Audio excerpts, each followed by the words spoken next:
I think it's funny sometimes how much time I actually spend before I begin my painting. I think a lot of people don't understand how much time is involved and also thought before I actually take paintbrush and put it to canvas. I often find myself spending hours, and on bad days, sometimes I'll spend even days trying to figure out, is the idea that I have even possible to bring to canvas? It's just kind of one of those things where you have a thought or an idea in your head, and it's like a dream. When you're sleeping, you're there, but when you open your eyes, it's gone. And trying to figure out a way to take that inspiration, that imagination, and bring it to life is something that's a constant challenge. But at the same time, that's also why I often love it so much, because I know that through the struggle and the challenge is bringing me closer to the artist that I want to be.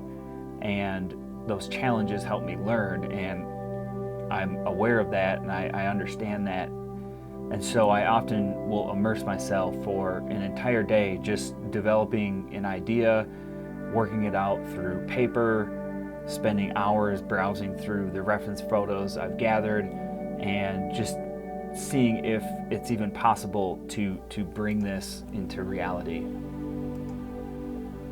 When I actually start putting ideas on paper is really when I start to develop the idea into reality. I don't know exactly what things are going to look like until I go through that process of 5, 10, sometimes 20 drawings, and I just keep doing it over and over, and I find something that I like, I circle it, and I move on to the next drawing. I try to use what I ended up liking in the last drawing, and then I try to build from there, and I just keep going until I find something that seems to be the place that's living in my imagination.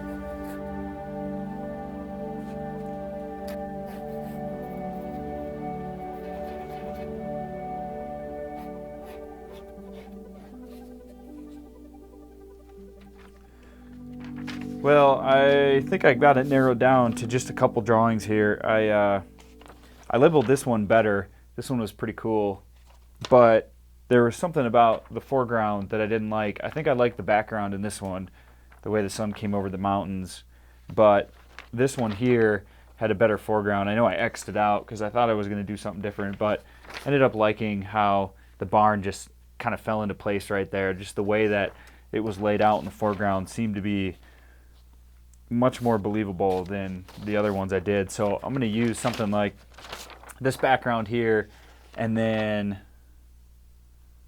this foreground here, and then I'll probably go with like this background, but I might do one more drawing.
Well, it certainly doesn't seem so overwhelming now, but there's still a long ways to go. This will just kind of be a good blueprint for me, a guide to help me begin. But I'm gonna get some pencil on the canvas and just kind of see how things start to develop.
This is the most stressful part.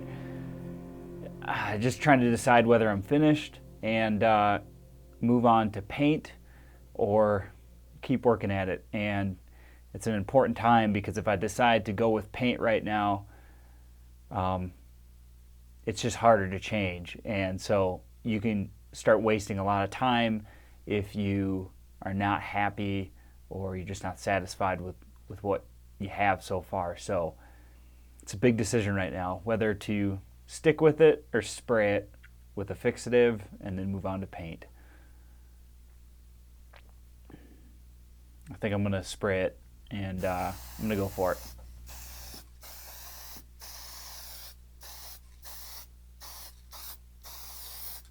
Well, it's the next morning. I decided to sleep on it before I began painting and just kind of think about it some more. I'm laying out my paints right now, all my colors, getting my water, and I'm gonna get to it, but I think I need to adjust the barn a little bit. I want to shrink that down just slightly. I think there's a little problem with depth perception. I think our barn is too big compared to the house. I want that to appear just a little bit further back. So I'm gonna do that real quick, just kind of sketching the idea of a smaller barn, see how that goes, and then I'm gonna start adding some color.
got a long ways to go before I can call this painting finished, but I can finally see myself there, and I can't wait to see where it's going to take me.